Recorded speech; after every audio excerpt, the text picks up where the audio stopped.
Hello, people. So, this is a small session on open market economy. We are not going to spend much time on the balance of payments part because this part is self-explanatory, and this page which I've created here, it is also making it even more clearer. Okay, I'll just quickly touch what happens in balance of trade. We are more interested in covering this foreign exchange and how it is being determined because it is getting confusing for a lot of us. Okay, so let us begin directly. Closed economy is an assumption. When we are studying all the macroeconomic models and terms, we assume that the country is closed. We are not dealing with the outside world because then things will get complicated. But in the real world, it doesn't work like that. We are a part of global economy, so we also exchange our goods and services and investments with the foreign countries, rest of the world, as we call it. This term is ROW, or rest of the world. So, balance of payments is nothing but a balance sheet, a fact statement of our transactions with the rest of the world. Uh, it includes inflow of money and outflow of money. Two things. So, you know that in a closed economy, there is a circular flow of income. Money flows from production to income to expenditure. So, what is produced is used to, it gets converted into income for the factors of production, right? And what is earned is eventually spent in the form of expenditure, which is why there are three ways of calculating the GDP. The first is production method, gross value added method, as we call it, GVA. The second is income method, and the third is expenditure method. So money flows between these three things only. There are some sinks and sources of money. Money gets synced when you invest your money, put your money in family gold and decide not to take it out for years and generations. And then when RBI increases monetary supply, it is like a source, a pump into the economy. But in this circular flow of money, the circular flow model of income or money, uh, if we deal with the foreign trade, then if we are sending money outside to settle, we have imported something, so we are sending our money outside to pay for the to the importer, then it is like a sink to that circular flow. And conversely, if foreign exchange is coming inside, it is like a source. Okay, and one more thing we have to keep as an assumption here: foreign exchange is a very valuable thing. It is like we have gold for our families. For a country, foreign exchange is that valuable thing. Almost standing next to gold, or it equivalent to or more than gold. So foreign exchange is used to settle this balance of payment wherever there is a deficit or surplus. The country tries to keep its forex reserves, and the more forex is foreign exchange. So the more forex reserves we have, the greater confidence other people have, because at the global level there is no single currency, there is no monetary policy like RBI at the global level. So it is all a matter of trust and the credit worthiness or the credibility of a country, which is why US dollar is the most trusted currency in the world. Slowly, the rupee is gaining trust. There are, talks of using rupee as the alternate mechanism to settle international payments, because the trust in dollar is slowly getting less significant. So, anyways, balance of payment, it consists of mainly two accounts, the current account and the capital account. Now, in accordance to the international accounting standards, there is also one more requirement. They want us to keep a financial account. So RBI has also started maintaining the financial account separately. Mainly consists of this part and and somewhat this part, but it is not that important. I mean, even though it is calculated, it is not considered much. Okay, so the two main accounts are current account and capital account. Current account is everything which is related to goods and services, and capital account is everything which is related to investment of money, the capital form of investment. So when we are talking about physical goods, the goods which you can actually see crossing the borders, t-shirts, pharma products, equipments for the gym, which are actually going through the cargoes on a ship and you can see them, they are known as merchandise or goods. So the first part of current account is goods. You know, this if exports is more than imports, then it is a trade surplus, and otherwise it is a trade deficit. So this is known as trade balance. This is the first sort of balance. The second is invisibles. Invisible because they do not appear to be crossing the borders. It consists of services. Everything is self-explanatory, so I'll just leave it to you with just one-line explanations. So net factor income. We have our people working outside. On-site people, and then there are some foreigners who are working in India. So the compensation which these foreigners receive minus the compensation which our people are receiving. It is known as net factor income. The net investment income is the interest, profit, and dividends which are earned on our assets versus on the foreign assets. And then there is a non-factor income on services, IT services and everything. Transfer payments may remittances becomes a very important part because India is the highest recipient of remittances. According to World Bank, around 60%, because Indians are everywhere. We have a global diaspora, and people who are living in the, so earlier the trend was more towards Gulf countries and blue collar jobs. Now it is slowly shifting to the white collar jobs, and in developed economies like US, Australia, New Zealand, and the UK. So the people who are living in these countries, they send money home, which is why they are known as transfer payments, is because there is no uh, goods and services which are exchanged in return for this, unlike the goods and invisibles. So it is just like a gift, or one-sided payment. There is no other side to balance it. I'm earning money in the US and I'm sending it to my family. As simple as that. Okay. Then again, gifts and grants can be by governments, can be by private individuals, can be by companies. Okay. Then the capital account is foreign direct investment and foreign portfolio investment. Basically, all the transactions which are in the form of money, stocks. People are transacting in terms of forex. There is forex transactions. Then we are purchasing and selling stocks, bonds, etc. So here we do not talk in terms of deficit or surplus. We talk in terms of credit and debit. Okay. Uh, just one line difference between FDI and FPI. Foreign direct investment is like, let us say I have a company here and I directly uh, start purchasing a share, let us say 10% share of a company in the US. Okay. Or there is a company, let us say Microsoft, it comes in India and it purchases a 10% stake in Infosys. So this is a direct investment by the company, and it is directly now involved in the matters of Infosys. Some people from the US Microsoft would be sitting in the board of directors here, and depending on, every country has its own limits on FDI. So this is the direct investment. And portfolio investment is like, let us say I want to purchase the shares of Microsoft, but I cannot afford a 1% share directly. So what I will do, I will purchase very small shares through a portfolio, through a mutual fund broker, or through a stock broker, and let us say Zerodha and all those things, and I will try to trade there. So when I'm doing it through a participation through a portfolio, it is known as foreign portfolio investment. Okay. Let us wind it up quickly because the main topic is pending. So we have talked about trade deficit when we are only talking about net exports and imports. Uh, in this figure, if I also include the invisibles, basically I'm involving the entire current account, then it becomes a current account deficit. It is known as CAD, and of course it can be a surplus also. It is in net goods and services, which also includes invisibles. Then there is a balance of payments, surplus or deficit, and it is net current account plus capital account. Everything is self-explanatory. Official reserve transactions, as I told you, let us say there is a balance of payment deficit in India, and we have, we are not able to meet our expenses with the revenue which we are earning.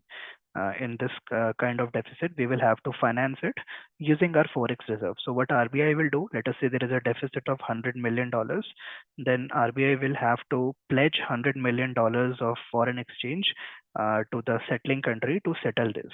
Okay, so and this is known as accommodating transaction, also known as below the line item in BOP. Why? Because you have to accommodate whatever surplus or deficit is there with your forex reserves. If it was not for this settlement purpose, if it was only directly for profit motive, like I'm manufacturing T-shirts and exporting them to the US, then it is known as autonomous payments. So all the above payments which we saw in this first page, they are autonomous payments or above the line payments, above the line items in balance of payment.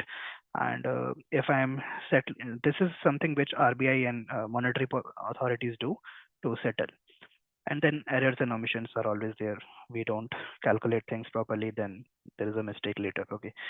Now, coming to foreign exchange market. Foreign exchange is simply the demand and supply. This is the market which deals with the transaction in currencies, because every country has a currency of their own.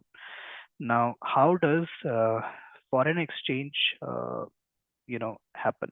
Let us say I am a, I am from India, right? And I'm an Indian citizen, and I want to go to London as a tourist. So I am physically moving to London, but what is happening? We are basically importing tourist services from London. Does that make sense? Because when I go there, I stay there in a hotel. I have some food. I go there for shopping. I go there for sightseeing. Wherever I'm paying money, basically it is a tourist service for London, which they're offering to me. So India is importing tourist services. In exchange for that, I am paying them money. Okay, so I had rupee in my hand. At the airport, I went to some foreign exchange dealer, some bank, and I got it converted into pounds and euros, whatever is working there. And then, I'm paying back in pounds and euros in or sterlings. Okay. So this is how foreign exchange is happening. Very simple. We all know this. Okay. And who are the dealers in foreign exchange market?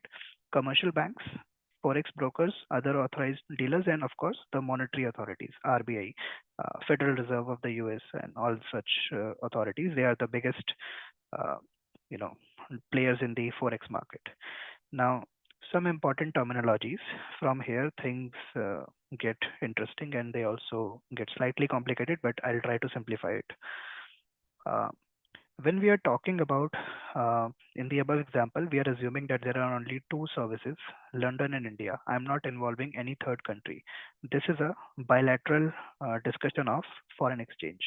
Multilateral happens because at the level of country, as macroeconomist, I'm concerned about the level in entire economy and not just across all the countries and not just London or the US.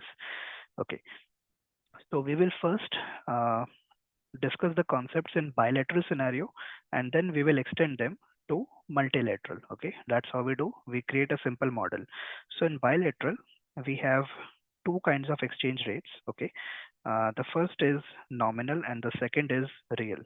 Now, first point of confusion. Please do not assume this as similar to nominal or real GDP. This has nothing to do with inflation whatsoever.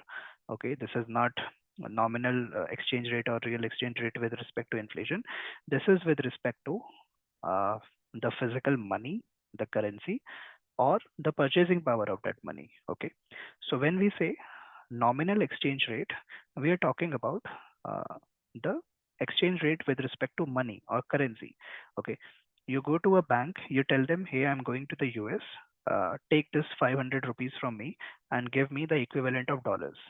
So what he gives you, whatever it is, $4 or $5, that is actually nominal exchange rate. Okay, but let us say I am purchasing a shirt in India, which is available for 500 rupees.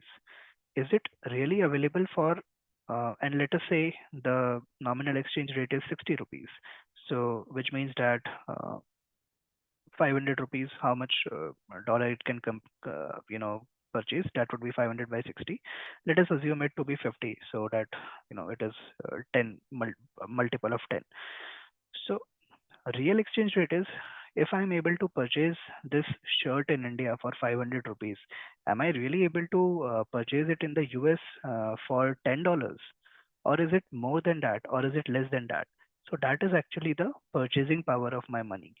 Now, exchange rates can be same for a long period of time, nominal exchange rate, but it could be possible due to other factors like inflation, speculation, interest rates. We will discuss them using a graph. It could be possible that the real purchasing power of that money is increasing or decreasing. Okay, how does that happen? Let us take this example. So one shirt in US it is costing 10 rupees and in India it is costing 500 rupees. So we assume that the nominal exchange rate is 60 rupees, which means that today if you go to a bank and give them 600 rupees, they will give you back $10. Okay, so that's the nominal exchange rate. So what would be the real exchange rate here?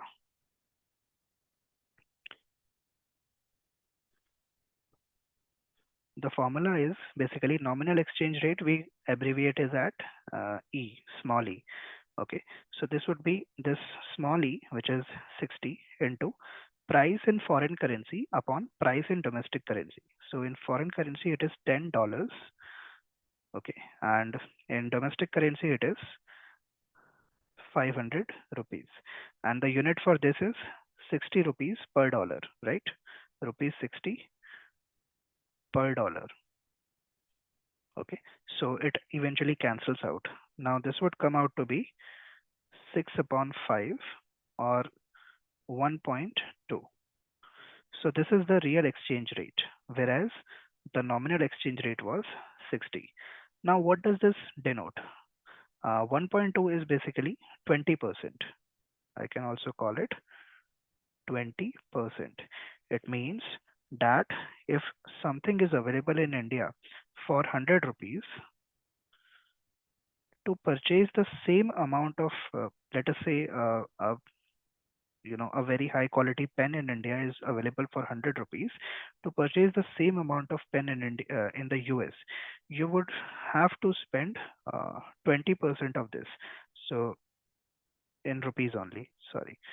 So you would have to spend 120 rupees worth of dollars in the US when you are going for shopping. So is it profitable to purchase the pen from India or from the US? Of course, from India. Yeah. Of course, when you go to the stationery shop in the US, you are paying in dollars, but the money worth of that dollars is what? It is 120 rupees. India may you could have got it easily for 100 rupees. So this is the real exchange rate. Again, point of confusion. This has nothing to do with inflation. In normal English, nominal means something which is related to norms or rules, and real is something which is effective. Okay, so according to rules, the bank is giving you some interest, some exchange rate, but in the real scenario, when you actually step out in the field, you find that the situation on the ground is not that easy. It is much more complicated as it looks in the theory. Okay, so with real exchange rate, we come to our next concept, which is known as purchasing power parity. What does parity mean in English? Parity means uh, two things which are at par with each other or which are at an equality with each other, right? We talk about parity in many subjects. So purchasing power parity is a scenario when this real exchange rate is 1. So let us say in this scenario, if instead of 6 upon 5, this would have been 6 upon 6. So it would have been 1 or 100% or, 1, yeah, it would be 100%. Yeah. So in this case, if this was the scenario, then the purchasing power parity would have been, we would have said that India and US are in a purchasing power parity. Now, how does that translate to the ground? It means that whether you are in India or you are in the US, for purchasing the same shirt, for purchasing the same pen, you would have to spend 100 rupees here, so 100 rupees there. Not less, not more. Okay. So this is purchasing power parity. It is a situation when real exchange rate is equal to 1. Okay. Now here, it is important to discuss the definition of exchange rate. It is the price of foreign currency with respect to domestic currency. See, you can define exchange rate in two ways. You can either say it is the price of dollars with respect to or in terms of rupees, or it is the price of rupees in terms of dollars, right? So if $1 is 80 rupees, then 1 rupee is 1 upon $80. But the convention is to mention the price of foreign currency with respect to us. Okay, so this is how exchange rate is defined technically, unless specified otherwise. Now we discussed that these are the bilateral terms we are talking about. We are assuming that there are only two economies. Going to the real scenario, when we move from bilateral to multilateral, the nomenclature same, they change. So there is a word effective, which is added here in nominal and in real. So what happens? Nominal exchange rate, which was small e, it becomes nominal effective exchange rate, NEER. Okay, what does it signify? So you remember in CPI we had taken a representative basket of goods, a plate of goods which a normal consumer is purchasing in an average month. In a similar way, we take a basket of all the important, not all, because we are also dealing with some countries whose exchange rate is negligible with respect to us. Okay, but we take all the major currencies which are affecting us. For example, anything happens in the US, there was a saying in World War II times that if the US sneezes, the entire world catches cold. Or was it France? Or I think it was France, but you got the gist. So uh, all these currencies which matter to us, like the US dollar, Australian dollar, London pound sterling, and the euro, and the Russian ruble or Chinese yuan, uh, dinars, the Qataris and Dubai dinars. So all of these c- currencies, with respect to their, what are the weights, the average of our export and import business with them. This is the most logical thing. So let us say US has a 60% share in our EXIM market. EXIM means export import. So it will be assigned a weightage of 60% in this scale. Please remember, we are trying to develop a scale or an index. Okay. So in this increasing or decreasing order of importance, these important currencies are mentioned, taken, and we try to determine their relative weights with respect to rupee, so that we arise at one single number. Now why is this important? Why can't we have, because in other cases we would have a index, it would be like a long table which we have. Okay, you want to deal with the US, then go to the rupee dollar exchange rate. You want to deal with the United Kingdom, please go to the rupee and pound exchange rate. It does not matter what is the rupee dinar. So but when if we want a single number, one single index number to represent it, let us say it is 1.6, it means that on an average the Indian currency is almost 40% cheaper, and or the foreign currency is 60% costlier than the Indian currency. So this is known as nominal effective exchange rate. Now, because we are talking about nominal, what is the difference between nominal and real, right? So what is the significance? In how much rupees can I purchase a representative basket or a set of foreign currencies? So let us say I have this pouch of foreign currencies in their respective weights, weighted, okay? And then how much rupees do I need to purchase them? Okay, this is the significance of nominal effective exchange rate. Coming to real effective exchange rate, the concept remains the same. What are the weights here? Now, because real means purchasing power, right? So it is the share of our respective countries in our foreign trade. Again, here it was the average of exports and imports and the importance of a particular foreign currency. Here it is the share of respective countries. The weightage remains almost the same. It is analogous. And what is the significance?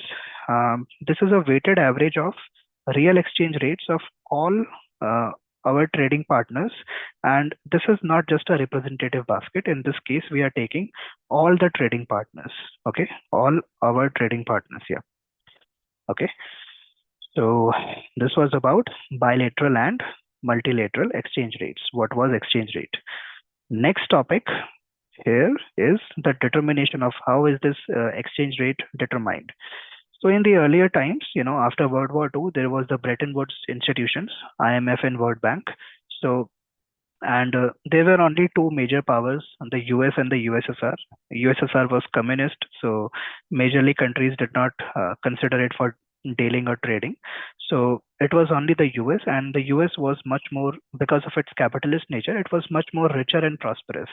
So till I would say uh, till 2010 also, the US dollar was considered very strong. Okay, it was the strongest currency in the world, uh, because of the stability of the country. There were many currencies which were at times expensive than it, like Qatar, or the euro, but it was considered to be stable. So there was a sovereign guarantee. So in those times, the exchange rates were fixed, or they were pegged. Okay, so they were fixed to something which had universal value, like gold or the US dollar. But then there were certain things which happened, like the gradual disintegration of USSR, and the falling of the Berlin Wall, and there was a gold rush. Let us say today, some in some region of Karnataka, we determined that there is actually a gold mine, potential gold mine, which has a huge reserve. Then what will happen? The advantage of gold in the world would significantly shift towards India.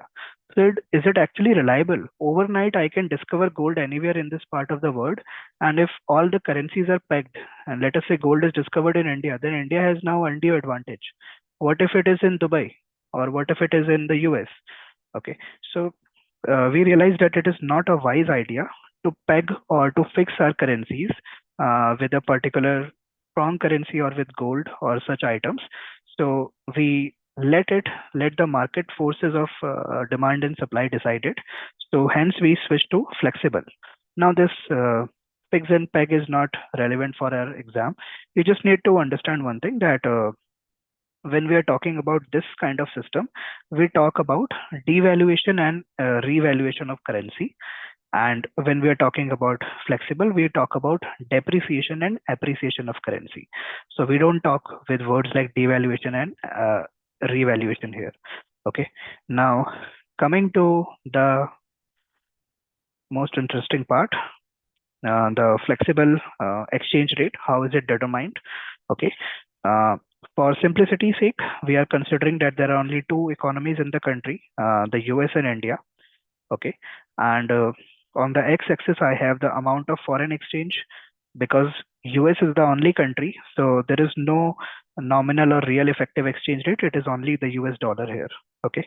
And on the x-axis, I have the comparison, or the determination of exchange rate is here. So it is the number of rupees per number of dollars. Okay, so rupees upon dollar, or you can call it like this. This is the x-axis. Okay, y-axis. Anyways, so now consider this y-axis. As you are increasing up here, the amount of rupee which you have to pay to purchase more and more dollar is increasing. So here, let us say $1 is available at 10 rupees, at 20 rupees, 30, 40. This is 50, 60, and 70. So obviously the demand, this is the demand for foreign exchange, or the demand for foreign goods.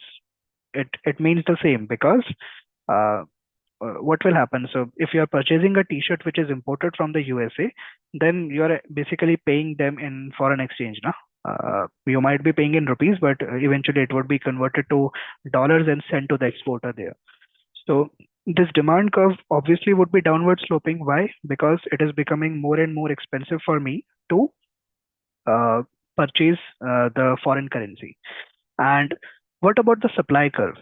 So this is a very interesting proposition here. The supply curve would be upward sloping only if and only if the supply is more than unit elastic. Okay. Now, what do we mean by this? Let us say the supply was unit elastic or less than that. What is unit elastic? It means a straight line. Okay. For the people who are not comfortable with it, please don't panic. This is, oh, yeah. So this is rupees per dollar. This is dollar. And let us say I have my supply curve as unit elastic.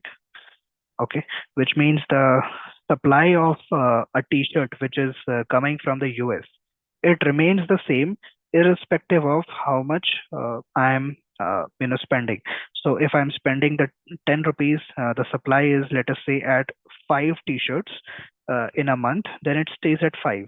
20, 30, 40, 50 years, keep on increasing it. There is no use. This economy is, literally we are going to take it for granted because the supply is elastic. What if it is downward sloping like this? Again, it is, we are at a very strategic advantage to this economy because uh, I'm the more I'm increasing the money, my supply is going down. Not even at an advantage. It would be an abrupt situation. So we only have to assume that this is the only way, which means that as I'm willing to spend more rupees to purchase your t-shirts, 10, 20, 30, the US should be willing to supply me more and more t-shirts. It should see me as a potential source of potential market. So only when this is happening, then our story or our discussion is relevant. So I'll delete this to avoid the confusion, and I will delete this. Anything which is not relevant should not be here. Okay. So now this is a normal supply and demand curve.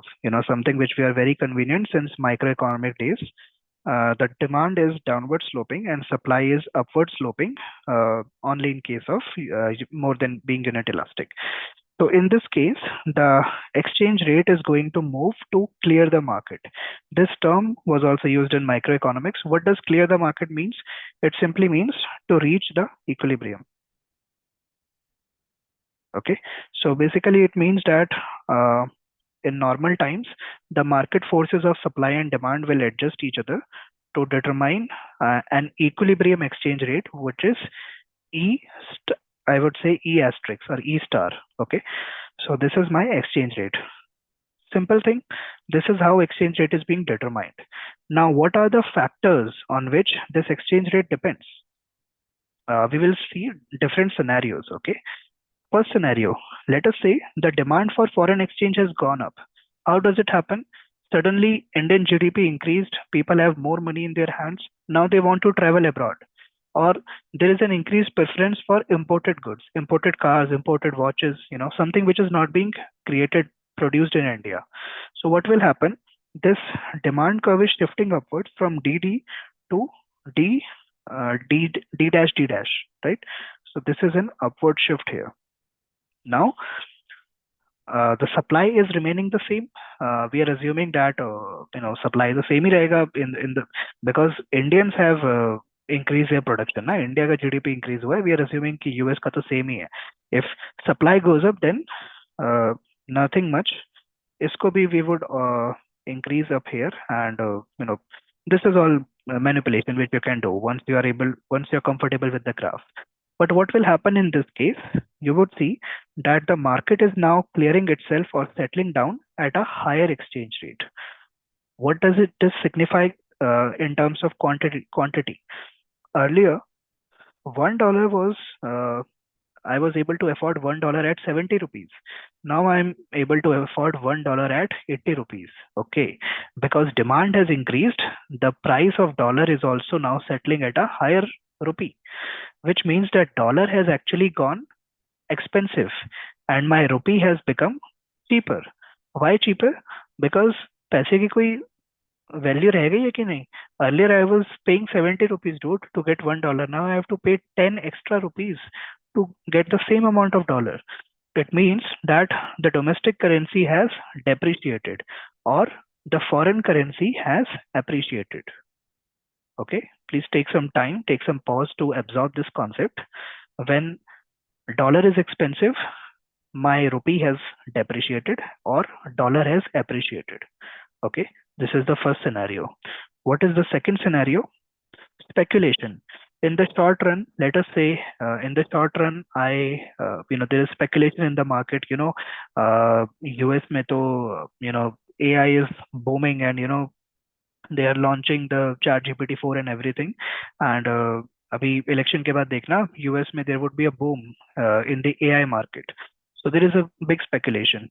So uh, it means that the price of dollar is going to increase. So what will happen? People who are holding the rupee currency, they know that their domestic currency is going to depreciate. So they would want to hold more and more of dollar, because earlier they were holding $1 at 70 rupees. Now, if they get it exchanged, they would be fetching 80 or 85 rupees. So they would be trying to run hold more and more dollar in their hand and let go of the rupee. So there are some traders who are actually trading in forex currency, foreign currencies. They do this kind of speculation. But again, this is in the short run, because in the long run, we are assuming that markets are stabilizing. And also, when we are discussing these scenarios now, so for each of them, we are assuming that other things are constant. Interest rates are constant. Income is constant.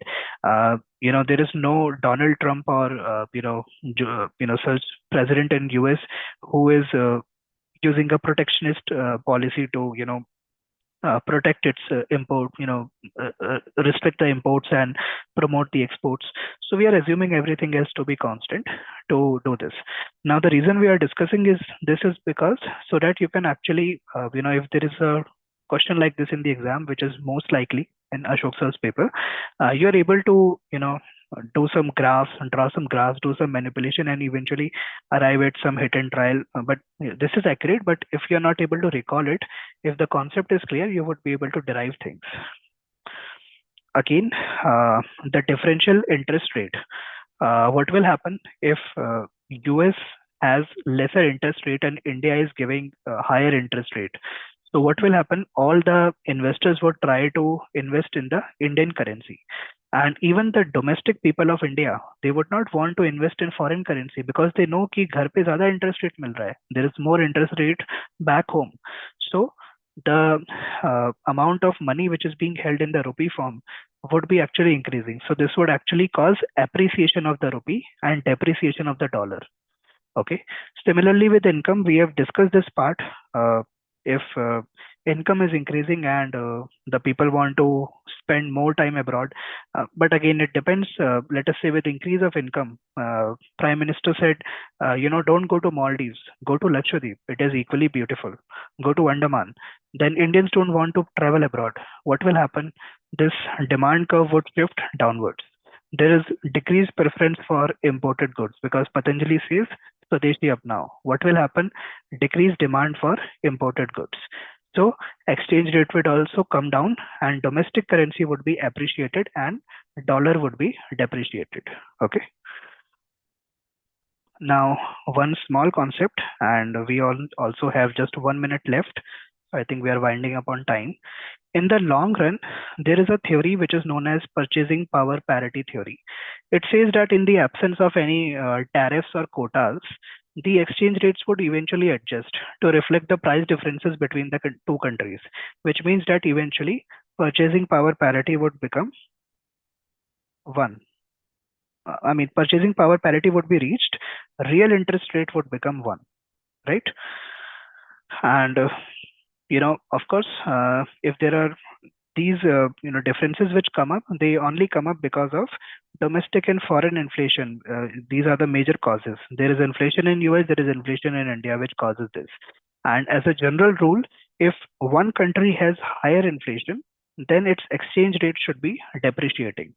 uh, I'll try to record a 1 minute, or I just put up a photo of a numerical or an example which is explaining this. So this is about open market macroeconomics. All the best for your exam, guys.